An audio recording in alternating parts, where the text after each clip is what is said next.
کام سامنے آیا ہے، اس کام کو اگر دریا میں ڈال دیا جائے تو کوئی نقصان نہیں ہوگا۔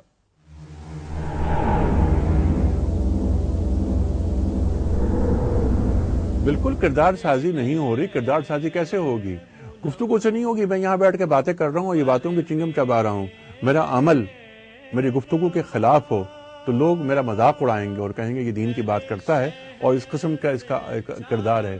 کردار سازی ہوتی جسے کہتے ہیں نا انگریزی میں کہ action speak louder than words.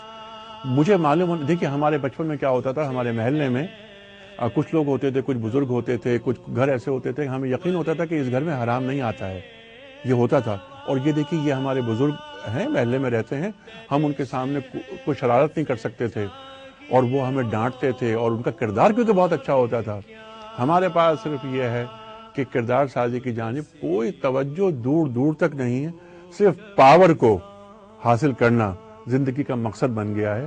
اس کے لیے بہت ہی ایک لمبے پروگرام کی اب ضرورت ہے، خاص طور پہ ہمارے تعلیمی ادارے، ان تعلیمی اداروں میں جو لوگ پڑھا رہے ہیں، اساتذہ، ہمارے اساتذہ کو بہت اہم کردار ادا کرنا ہے اس میں، ادروائز ہماری داستان تک بھی نہ ہوگی، داستانوں میں ریچولز بن کے رہ جائیں گے ہم، یعنی ہمارا مذہب، نماز روزہ ہوگی، آپ ذاتی طور پر انفرادی کام ہو سکتا ہے لیکن اس کا کوئی اجتماعی سے کوئی تعلق نہیں ہے، اور یہی مسلمان دشمنوں کا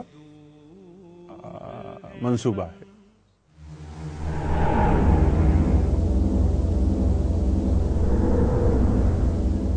ہمارے میں سے ہی لوگ نکلیں گے، لیکن جیسے قد افلح من زکاہا، قرآن کریم کی آیت میں پڑھ رہا ہوں، لیکن مجھے اس پر ایمان بھی ہونا چاہیے کہ فلاح اس نے پائی جس نے تزکیہ کیا۔ اب تزکیہ کیسے ہوگا؟ تزکیہ کا مطلب یہ ہے کہ پیوریفیکیشن آف سول، میں خود کو مائنس کر کے آپ کو آگے بڑھا دوں، ایثار، خیر، جمالیات، یہ ہیں بڑے کام جو پھیلانے ہیں، اور فقہ پہ توجہ کم دینی ہے، یعنی فقہ بہت زیادہ ہو گیا، یعنی قوانین کیا ہوتے ہیں؟ کسی مقصد کو حاصل کرنے کا ذریعہ ہوتے ہیں، قوانین مقصد نہیں ہوتے، کسی مقصد کو حاصل کرنے کا ذریعہ ہوتے ہیں۔ ایک داڑھی میں مولانا مودودی صاحب فرماتے ہیں کہ داڑھی میں اسلام نہیں ہے، اسلام میں داڑھی ہے۔ نوجوان نسل کو دین کے تعلق سے قریب لانا ہے، دین کو پرکشش بنانا ہے۔ آج نوجوان نسل ہم سے یہ کہتی ہے کہ آپ ہم اپنی باتوں سے ہمیں لاجواب نہ کریں، ہمیں قائل کریں۔ تو قائل کیسے ہوتا ہے؟ قائل ایسا ہوتا ہے کہ میری آڈیو اور ویڈیو، ہم اپنی زبان میں اگر بات کریں کہ آڈیو اور ویڈیو میں ایک سنکرونائز ہونی چاہیے، ان میں فرق نہیں ہونا چاہیے۔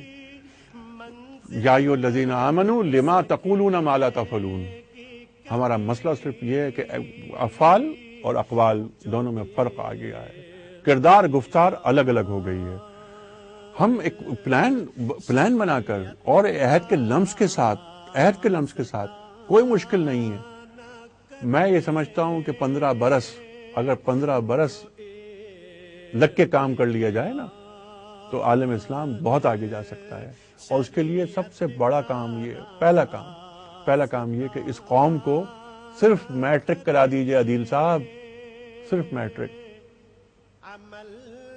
آپ دیکھیے 50% سے زیادہ مسائل آپ کے حل ہو جائیں گے۔ اس کے بعد انٹر، ڈگری، پوسٹ گریجویشن، یہ تو ہوتا رہے گا۔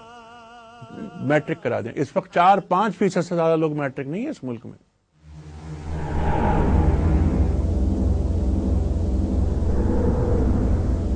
نہیں، میں بالکل نہیں سمجھتا، میں بالکل یہ نہیں سمجھتا کہ اس ملک کو کسی خونی انقلاب کی ضرورت ہے، ایک سافٹ ریولوشن۔ وہ تو ہوتا ہے کہ ایک وہ کوئی اور چیز ہے، یعنی سوشل کرائم سے بڑھ جاتے ہیں اور بڑھ رہے ہیں۔ موبائل اسنیچنگ ہے، کتنی زیادہ ہے، کار اسنیچنگ ہے، اور کیا اس وقت جتنا ہمیں سمجھتے ہیں کہ کراچی اور پاکستان میں کرائم ریٹ اتنا زیادہ ہوا ہے پچھلے 3-4 برسوں میں، اتنا کبھی نہیں ہوا تھا پچھلے 63 برس کے اندر۔ اس کی وجہ کیا ہے؟ اس کی وجہ یہ ہے کہ امیر اور غریب کے درمیان فرق بڑھتا جا رہا ہے، غریب تر اور امیر تر ہوتے جا رہے ہیں، تو پھر ریئیکشن تو ہوتا ہے۔ لیکن آپ جو بات فرما رہے تھے کہ خونی انقلاب، میں نہیں سمجھتا کہ پاکستان میں کسی خونی انقلاب کی ضرورت ہے۔ پاکستان میں اگر ضرورت ہے تو صرف ایک ضرورت ہے، اور وہ ضرورت ہے ایک صالح قیادت کی، صالح قیادت بس. اور اس کے لیے ہمیں نہ مصطفیٰ کمال چاہیے، نہ ہمیں مشرف چاہیے. ہمیں چاہیے ایسا آدمی کہ جو اس مٹی سے محبت کرتا ہو، دین سے محبت کرتا ہو، اور اسے معلوم ہو کہ ہمارے مقاصد کیا ہیں اور اس کے اہداف بالکل کلیئر ہونی چاہیے. Who is the Lafan? Who is Ar-Rahman? Who is Al-Mannan? La ilaha illallah, Muhammadur Rasulullah. Muhammad is the messenger to Allah.